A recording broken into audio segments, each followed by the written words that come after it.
colonization from the West and then it comes from the East. We want to work with people, possible as equal partners, but at the end, we want development. So when you say you don't want to replace, the colonization that came from the West with colonization from the East, how successful is that drive, do you think? Because there are a lot of people who say, oh, you're just swapping one bunch of baddies for another bunch. Yeah, there are people who are saying that. But we are truly avoiding it. Yeah. We just make sure that we don't accept everything. I mean, I have noticed that, and it worried me a lot. I mean, I was in one other country when I was Minister of Arts and Culture, and I was talking to them about, building institutions to support creative industries and so on. And when I was in that country, they said, oh, we've got huge cultural center that we built here. And in fact, when I finally went there and saw it, and saw people who were working there, I found all foreigners. So I got worried that if we are not vigilant, it is easy to be recolonized. Not by the West, but also the East. So we need to be vigilant and be able to show we've got rules, we've got laws. The good thing with South Africa is that we are a rule-based society. The rule of law is very important. In fact, when we attract investors to South Africa, we also assure them that there's an independent judiciary. Nobody can wake up the next day and take away your company. You can't go to the courts. So a rule-based society is very important to guard against people who come with ulterior motives, to be able to protect the locals. Okay, and just very quickly again from me, so when you, as a South African leader, gather with your fellow African leaders, do you think continent-wide they're very alert to this? I mean, I know Namibia, for instance, has banned the export, hasn't it, of raw lithium. It's got to, they want to go up the value chain, as you said, you want to do with manganese, and the DRC, which accounts for, 70% of cobalt, which is mined, are really reviewing their contracts with foreign corporations and so on. Do you think there's a real kind of shift continent-wide to make sure that the new mineral revolution is going to benefit the Africans, and will those African governments also use that revenue in an equitable way? Would it be properly distributed, do you think? It will take a bit of time because some of the countries are already indebted to other people. Sometimes when you are in debt, it reduces your ability to be independent, because those that you owe tell you what to do. So that's a big challenge to get out of that. But I do see some of the countries in Africa will begin to say, no, these are our minerals, we want to control. So slowly we can get to that, but we must assist those who are indebted. It's not an easy thing, because these are debts of the past. Some of them debts that were created by leaders who are no longer there. So the current leaders are stuck with this, and they are trying to whittle out of it. But we should get there. Okay, good. Another question here. So you talked about the fact that obviously there's a lot of conflict. You mentioned Sudan, obviously where I was born. I take a very keen interest in what you said there. And there's a question here, which is, how does South Africa's government intend to improve the effectiveness of its armed forces to ensure that it can adequately contribute to overseas peacekeeping missions, such as the one in the DRC? Yes, as you know, we do have our forces in the DRC. what really worries us, and I was discussing this with the president recently, is that, and the president was saying, you know, I'm very worried that even these peacekeeping missions where we send a lot of our soldiers and so in the long run are not going to bring us immediate results of peace. We have to focus on negotiations. So yes, we do have the army that is capable, spending a lot of resources now in the DRC, and we're not going to withdraw them now, really. But in the long run, we think we are going to put a lot of efforts in negotiation. As you know, the president was there recently himself. He appointed me as an envoy in South Sudan because negotiations will resolve a lot of these issues. So that's really our commitment, but we'll continue to assist with the forces that we have. It's costing us a lot of resources, but we will continue, and we are now putting a lot of efforts on getting leaders to negotiate and let's resolve this issue. Okay. And if I may just develop, because I know you were a former envoy to South Sudan, but just looking at the conflict in Sudan, where, as you know, 150,000 people have died and there are millions on the brink of starvation, there seems to be no possibility of negotiation there. I mean, what is South Africa doing to try to resolve what is going on there? It is a big challenge.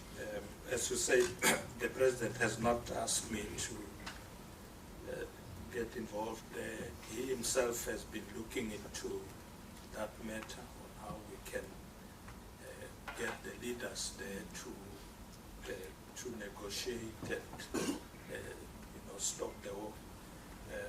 It's something that comes up every time when we go engage in this multilateral fora. How do we deal with this problem?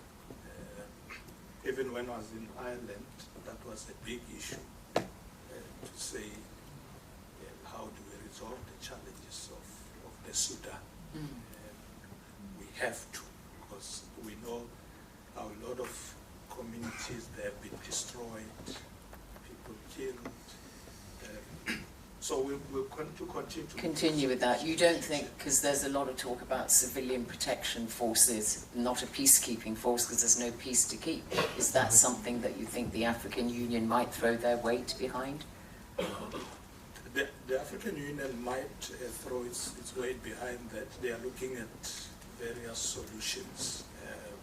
So in some of their discussion recently, they are going to be having the Sudan on the agenda. Okay, so well, you've touched on this on your speech, but I just will give you the question in case you wanted to embellish anything you said. It said, as we witnessed during India and Brazil's presidencies, will South Africa's G20 presidency also focus on the theme of global climate finance and the overhaul of the global financial system to support a global South agenda? You've already told us that you think that Bretton Woods institutions and the multilateral development banks need to have their architecture reformed. But are you going to focus on global climate finance? In fact, the Minister of International Relations raised this matter this afternoon when we met with the Secretary of State, Miliband. And one of the concerns that we raised with him is that not enough funding is flowing to the South. That's a big issue for us. Probably less than 4% of the funding flows to the South.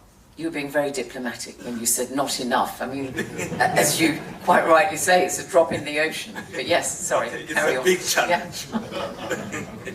It's a big challenge. We do need those resources. Because if we want a just transition,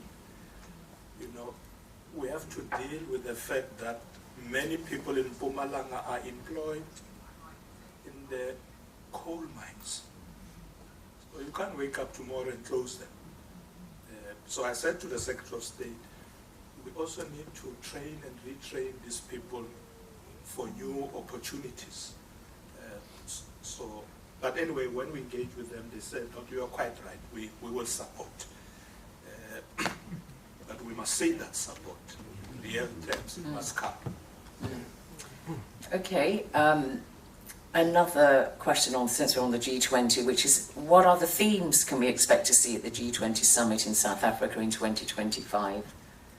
Any other things that we haven't touched on? You mentioned the creative industries a little bit.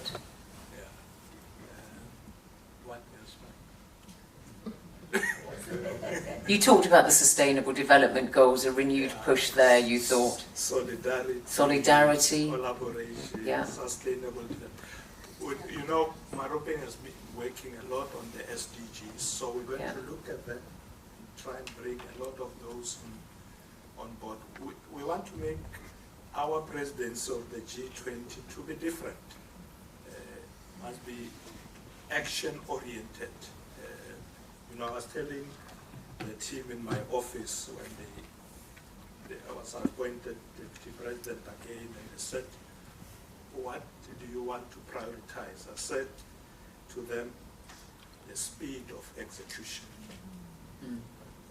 For me, that's it. Because sometimes government, there's too much bureaucracy, red tape. And I said to them, this must now be our motto. The speed of execution, let's get things done. So we're going to be watching, that's why we're saying, let's look at what was done before us. Were these things implemented? How far are they? When we take over, we must make sure that whatever is decided will be implemented going forward. Because that's a problem sometimes with governments. It is, and you mentioned you know, equality. A lot of people are talking about, in realising the ambitions of the Sustainable Development Goals, that there really have to be equitable partnerships, which ties into that, you know, reform of the financial architecture that you said, that there has, you know, got to be an equitable partnership between the global south and the global north, so that they can fashion the agenda and be part of it, you know, in the driving, you know, part of the steering wheel. That's important. It's not easy because obviously some of the people have been enjoying driving the engine. Driving alone. Now they have to share with us. We must come in a bit of fighting, but we will push. We will push very hard. So, one here, I mean, it says, what are your expectations for the upcoming medium-term budget policy statement, as it's the first for the newly formed GNU, Government of National Unity? Is your Minister of Finance around? But anyway, you can just give us a broad picture there. The Deputy Minister was here, but I don't see him. Oh, there. But, I mean, do you want to say, you know, what are your expectations? You know what is, the Deputy Minister is worried. Whenever this question is asked, he says, the Minister will be delivering the medium-term budget statement in October. So it's like, we don't want to say much until he speaks. But obviously, the Ministers of Finance follow the program. I was once an MEC for Finance. So you don't wake up and finance what you think. You finance the government program. So the minister knows we want to grow the economy, we want to fix energy problems, we want to fix logistics, infrastructure. So that's where the money must go. But also you must cushion the poor. So one of the things we agreed as government, people were saying, what are you going to do about the 350 grant and so on, and we decided, let's keep it. You know, people are struggling out there. You know, you may think 350 is not a lot of money, but to take it away from people who are able to buy bread, it's not right. So there are things we say to the minister, you have to keep this. And I know that in the previous budget, there was a very intense discussion between the Minister of Finance and the President. And at the end, the President said, we keep it. You'll see how you finance it. Yeah, but come October, in fact, the Deputy Minister, you said you'll come back, no? Yeah, or to the UK. Yeah, not for intellectuals, but for people who've got money. You're coming for investors. Yeah, for people who've got money. Yeah, but they do have intellectual capital, by the way. They must come here. But I'll urge the students, please watch the minister in October. It's normally televised, so you'll see where it goes. But we have to ensure that the priorities of the GNU are adequately covered. Good. And a final question now, because that's all we're going to have time for, is what advice does the Deputy President have for students? I don't know if you're qualified to answer that, given that you have pressed the pause button on your own studies, frankly, but nevertheless, you may feel bold enough to answer that question.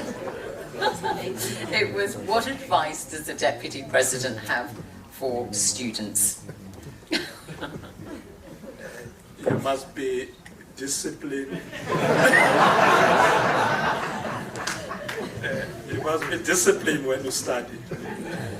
You know, you don't have a lot of work like me. So focus on your studies and complete quickly. We need you out there.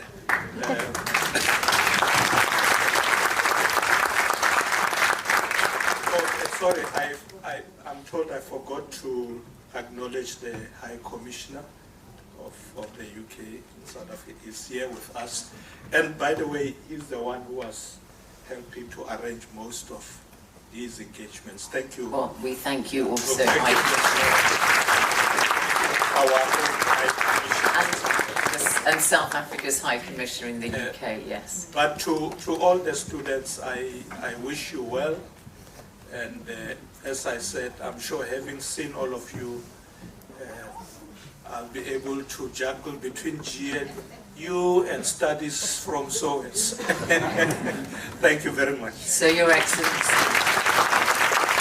Paul Mashatile, the Deputy President of South Africa, and you know, thank you very much indeed for your patience with us. I also thank you as well, Maropene. I want to invite to give the vote of thanks and just to make some brief closing remarks. Professor Arkebe Oqubay, who's a British Academy Global Professor. Do come to the stage. You're kind of pinned down there, aren't you? But we thank you very much indeed, Mr. DP, because we know you've had a very, very busy, exhausting schedule. And we are very grateful that you made the time for us here at SOAS. Arkebe. Thank you, President Zeinab. We are very proud of you, and today's moderation has been exceptionally great.